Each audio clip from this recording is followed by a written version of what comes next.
Anees Ali's mind wellness YouTube ചാനലിലേക്ക് ഏവർക്കും സ്വാഗതം. ഞാൻ നിങ്ങളുടെ സ്വന്തം ശിവാനി.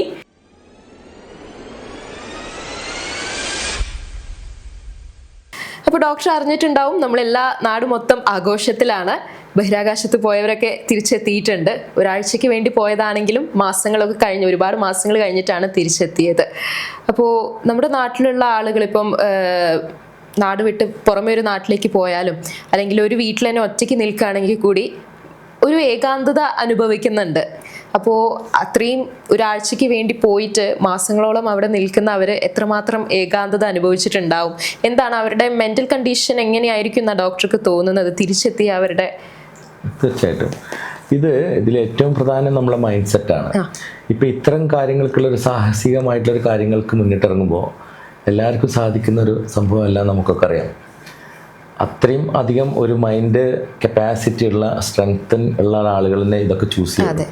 കാരണം ഈ സ്പേസിലേക്കൊക്കെ പോകണമെന്നുണ്ടെങ്കിൽ തന്നെ പല ഫിസിക്കൽ കണ്ടീഷൻസ് വരെ സ്റ്റേബിൾ ആയിട്ടുള്ള ആളുകളെ മാത്രമേ അതിന് ഫിസിക്കൽ ഫിറ്റ്നസ് തന്നെ കിട്ടുള്ളൂ എന്നാണ് ഞാൻ മനസ്സിലാക്കിയിട്ടുള്ളത്. അപ്പോൾ ഈവൻ നമ്മുടെ നാട്ടിലൊക്കെയുള്ള ചെറിയ ചെറിയ വലിയ ഉയരങ്ങളിൽ കയറുന്ന ഗെയിമിൻ്റെ ഭാഗമായിട്ട് പോവുകയാണെങ്കിൽ കൂടി നമുക്കവിടെ ബോർഡ് റെസ്ട്രിക്ഷൻസ് വെച്ചിട്ടുണ്ടാവും. ഹൈ ബ്ലഡ് പ്രഷർ ഉള്ളവർ അല്ലെങ്കിൽ ആൻസൈറ്റി ഉള്ളവർ, അങ്ങനത്തെ എന്തെങ്കിലും മെഡിസിൻ എടുക്കുന്നവരൊക്കെ ഈ സൈക്കോട്രോപിക് മെഡിസിൻസും ന്യൂറോജനിക് മെഡിസിൻസൊക്കെ എടുക്കുന്നവരെ ഒഴിവാക്കണം എന്നൊക്കെ പറയും. എപ്പിലെപ്സി ഇങ്ങനത്തെ കാര്യങ്ങളൊക്കെ ഉള്ളവരെ ഒഴിവാക്കണം.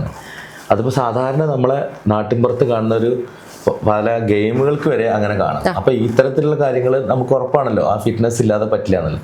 അപ്പോൾ അത്തരം ഒരു ക്രിട്ടിസൈസേഷനുള്ള കാറ്റഗറിയിലുള്ള ആളുകൾ തന്നെയാണ് ഇതിന് വരുന്നത്. അപ്പോൾ അവരുടെ മൈൻഡ് എന്താണെങ്കിലും അതിനൊക്കെ എന്തിനെ നേരിടാനുള്ള ഒരു തൻ്റെ ഇടം ഉണ്ടാവും. പിന്നെ പ്രത്യേകിച്ച് ഈ സ്പേസിലൊക്കെ പോകുമ്പോൾ ഇവരതിനെപ്പറ്റി നല്ലോണം റിസർച്ചും സ്റ്റഡീസൊക്കെ നടത്തിയിട്ട് നല്ല എഡ്യൂക്കേറ്റഡ് ആയിട്ടാണല്ലോ പോകുന്നത്. അപ്പോൾ ഇങ്ങനെയുള്ള ചിലപ്പോൾ മെക്കാനിക്കൽ എറേഴ്സൊക്കെ വരാമെന്നും വന്നാൽ എന്തിനും ചിലപ്പോൾ ഈവൻ അത് സ്പോയിലായി പോകുന്നതും നമ്മളെ ലൈഫ് ത്രെട്ടനിങ് ആയിട്ടുള്ള സിറ്റുവേഷൻസ് വളരെയധികമാണ്. അതിലുപരി മറ്റൊരു സ്ഥലത്തേക്ക് പോകുമ്പോൾ അവിടുത്തെ ഇതൊക്കെ ഇവിടെ പഠനങ്ങളൊക്കെ ഉണ്ടെങ്കിലും അതിലെന്തെങ്കിലും വ്യതിയാനങ്ങൾ വന്നു കഴിഞ്ഞാൽ ഉണ്ടാകുന്ന ഭവിഷ്യത്തുകളെ പറ്റിയിട്ടൊക്കെ എന്തായാലും ഒരു ധാരണ അവർക്ക് ഉണ്ടാവും എന്നുള്ളത് ഉറപ്പാണ്.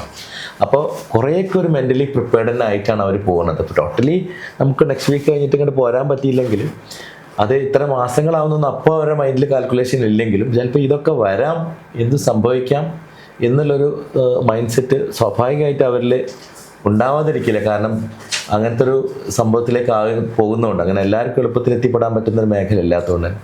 അപ്പോൾ നമ്മൾ വിചാരിക്കുന്ന മാതിരിയൊരു ആൻസൈറ്റി അവർക്ക് ഉണ്ടായിക്കൊള്ളണമെന്നില്ല. കാരണം കുറേ അതിന് പ്രീസെറ്റ് ചെയ്തിട്ട് പോവാണ്. ഇപ്പോൾ ഫോർ എക്സാമ്പിൾ നമ്മൾ മൈൻഡിനെ ആയതിനെ ത്വരിതപ്പെടുത്തുകയാണെങ്കിൽ നമ്മൾ വിചാരിക്കുന്ന തരത്തിലുള്ള ആ ഫീലിങ്സ് നമുക്ക് ഉണ്ടാവില്ല എന്നുള്ളതിന് ഒരു ചെറിയൊരു എക്സാമ്പിൾ ഞാനിപ്പോൾ പറയാം. ഇപ്പോൾ ഈ ഫാസ്റ്റിംഗ് പീരീഡ്, ഇപ്പോൾ ഞങ്ങളൊക്കെ ഒരു ഫാസ്റ്റിംഗ് നടന്നുകൊണ്ടിരിക്കുകയാണ്. ഈ ഫാസ്റ്റിംഗ് പീരീഡിൽ എന്ന് പറഞ്ഞാൽ രാവിലെ ഒരു വെളുപ്പാൻ കാലത്ത് ഒരു 5 മണിക്കുള്ളൊരു പ്രെയർ കഴിഞ്ഞതിന് ശേഷം വൈകുന്നേരം ഒരു 6:45 വരെ അടുത്ത ആ പ്രെയറിൻ്റെ സമയം വരെ ഒന്നും നിൽ ഓറലിയാണ്. അപ്പോൾ അങ്ങനെ ഇരിക്കുന്ന സമയത്ത് ഒത്തിരി നമ്മൾ സാധാരണ ഭക്ഷണങ്ങൾ, വെള്ളം ആയിക്കോട്ടെ മറ്റ് ലിക്വിഡായിട്ടുള്ള എന്തെങ്കിലുമൊക്കെ കഴിക്കുന്ന ആളുകളുണ്ട്. മറ്റേ ഹെവി ആയിട്ടൊന്നും കഴിച്ചില്ലെങ്കിൽ ലിക്വിഡായിട്ട് കഴിച്ചാൽ പോലും നമുക്ക് സർവൈവ് ചെയ്യാൻ പറ്റും. പക്ഷേ ഇത് നമ്മൾ പാടെ ഒഴിവാക്കുമ്പോൾ നമുക്ക് ഭയങ്കര ഡിസ്കംഫർട്ടാണ്. പക്ഷേ ഈ ഫാസ്റ്റിങ്ങിൻ്റെ ഒരു ബാക്ക്ഗ്രൗണ്ട് ഹിസ്റ്ററി, ഒരു ഹെൽത്തി ആയിട്ടുള്ളൊരു ഇൻഡിവിജ്വൽ അത് ഫാസ്റ്റിംഗ് എടുക്കണം, നിർബന്ധമായിട്ട് എടുക്കണം. മറ്റ് ഫിസിക്കൽ കണ്ടീഷൻസ് ഒന്നും പ്രശ്നമില്ലാത്ത ഒരാളാണെങ്കിൽ എടുക്കണം എന്നുള്ളത് അവർ വിശ്വസിക്കുന്ന റിലീജിയനിൽ പറയുമ്പോൾ അതിൽ നിർബന്ധമായിട്ട് അത് എടുക്കേണ്ടി വരികയാണ്. അപ്പോൾ ആ മൈൻഡ് സെറ്റ് അങ്ങനെ ആക്കിക്കൊണ്ടിരുന്നുകൊണ്ട് ഈ ഫാസ്റ്റിങ്ങിൽ ഉണ്ടാവുന്ന അത്രയും വിശപ്പുകളും അല്ലെങ്കിൽ അത് അടക്കാൻ പറ്റാത്തൊക്കെ ഒരു പരിധി വരെ നമ്മൾ തന്നെ സപ്രസ് ചെയ്യുക, നമ്മളെ മനസ്സിനെ കൊണ്ട് നമ്മൾ കൺട്രോൾ ചെയ്യണം. അതേസമയം സാധാരണ ഒരു ദിവസമാണെങ്കിൽ നമ്മൾ ഒരു നേരത്തെ ഭക്ഷണം സ്കിപ്പ് ചെയ്ത് കഴിഞ്ഞാൽ, ഇപ്പോൾ ഒരു ലഞ്ച് സ്കിപ്പ് ചെയ്തു, ഇന്ന് ബ്രേക്ക്ഫാസ്റ്റ് ഞാൻ കഴിച്ചില്ലെങ്കിൽ ഞാനൊരു 10 എൻ്റെ ആളുകൾ ഫ്രണ്ട്സിനെ കാണുമ്പോൾ ചിലപ്പോൾ ഞാൻ പറഞ്ഞിട്ടുണ്ടാവും, രാവിലെ ബ്രേക്ക്ഫാസ്റ്റ് കഴിച്ചില്ല, സമയം കിട്ടിയില്ല, അല്ലെങ്കിൽ ഉച്ചയ്ക്ക് ലഞ്ച് കഴിച്ചില്ല, കുറച്ച് സമയം വേറെ ഇതിൽ പെട്ടുപോയി, അതുകൊണ്ട് ഭയങ്കര ക്ഷീണമുണ്ട്, എന്തെങ്കിലും കഴിക്കണം, നമ്മൾ ഈ മീറ്റിംഗ് കഴിഞ്ഞിട്ട് കഴിക്കണം എന്നൊക്കെ നമ്മൾ പറയാറുണ്ട്. അത്ര ഒരു പറച്ചിൽ ഈ ഇങ്ങനെ ഫാസ്റ്റിംഗ് എടുക്കുമ്പോൾ അത് പൊതുവേ കുറവായിരിക്കും. ബിക്കോസ് ആ മൈൻഡ് സെറ്റ് അങ്ങനെയാണ്, അങ്ങനെ പറയാൻ പാടില്ല എന്നുള്ളത്. അപ്പോൾ അതുപോലെ ഇത്തരം ഈ ബഹിരാകാശ യാത്രകൾക്കൊക്കെ പോകുമ്പോൾ ഇത്തരം ഇൻസിഡൻസിനൊക്കെ ഇവർ ആദ്യം തന്നെ ആൻറ്റിസിപ്പേറ്റ് ചെയ്യുന്നുണ്ട്. ഇങ്ങനെയൊക്കെ ഉണ്ടാവാം, പ്രോബബിലിറ്റി ആർ ദർ.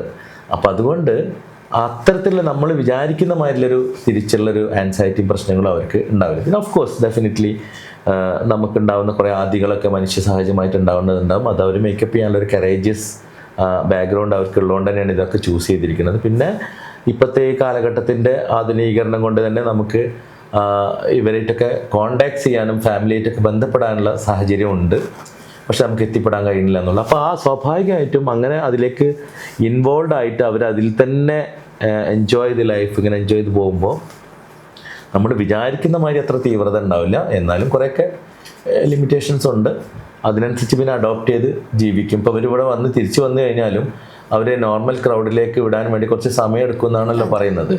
അപ്പോൾ ആ ഗ്രാവിറ്റി ഇതിനോടൊക്കെ അഡ്ജസ്റ്റ് ചെയ്ത് വരാനും ഇവിടുത്തെ സിസ്റ്റത്തേക്ക് അഡ്ജസ്റ്റ് ചെയ്ത് വരാനൊക്കെ കുറച്ച് ടൈം എടുക്കും. കാരണം കുറച്ച് മാസങ്ങളായിട്ട് അതിന് വിട്ടു നിൽക്കുമ്പോൾ ബോഡി അതിനോടായി അഡ്ജസ്റ്റഡ് ആയി ഇനി തിരിച്ചു വരുമ്പോൾ ഉണ്ടാവണം ആ സിറ്റുവേഷനായിട്ട് പൊരുത്തപ്പെടാൻ. അല്ലെങ്കിൽ നേരത്തെ പോയി തന്നെ നേരെ നമുക്ക് വീട്ടിലേക്ക് വിടുകയല്ലല്ലോ ചെയ്യുന്നത്. ഇനിയിപ്പോൾ അതൊക്കെ നോക്കി അവർ ആ ഫിറ്റ്നസ്സൊക്കെ കറക്റ്റ് ചെയ്ത് ഇവിടുത്തെ ഇതിനോട് സാഹചര്യത്തിനായിട്ടൊക്കെ ഇടപെട്ട് അതിന് വേണ്ട നെസസറി ആയിട്ടുള്ള അഡ്വൈസസും കൗൺസിലിങ്ങും ഒക്കെ അവർക്ക് കിട്ടിക്കഴിഞ്ഞതിന് ശേഷമായിരിക്കുമല്ലോ അവർ പുറത്തിറങ്ങുന്നത്.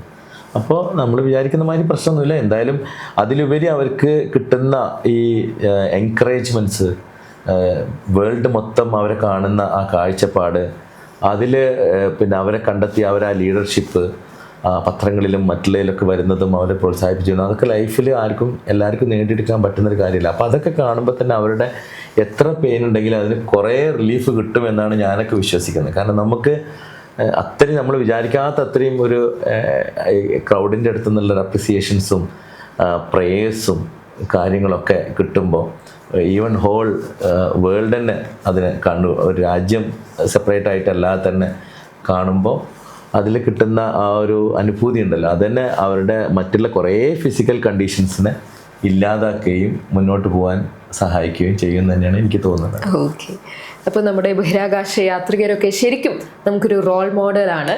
കാരണം എന്താണെന്ന് വെച്ച് കഴിഞ്ഞാൽ അവർ നമുക്ക് പ്രൊവൈഡ് ചെയ്യുന്ന ലൈഫ് ലെസൺസ് തന്നെയാണ്. അവിടെ നിന്ന് തിരിച്ചെത്തുകയും പിന്നെ അല്ലെങ്കിൽ ഇവിടെ നിന്ന് അങ്ങോട്ട് പോവുകയും ആ കണ്ടീഷൻസുമായിട്ടൊക്കെ കുറേ കാലം ജീവിക്കുകയും ചില കണ്ടീഷൻസിനെ തരണം ചെയ്യാനുള്ള ആ മൈൻഡ് കപ്പാസിറ്റിയൊക്കെ നമ്മൾ കണ്ടുപഠിക്കേണ്ട ഒരു കാര്യം തന്നെയാണ്.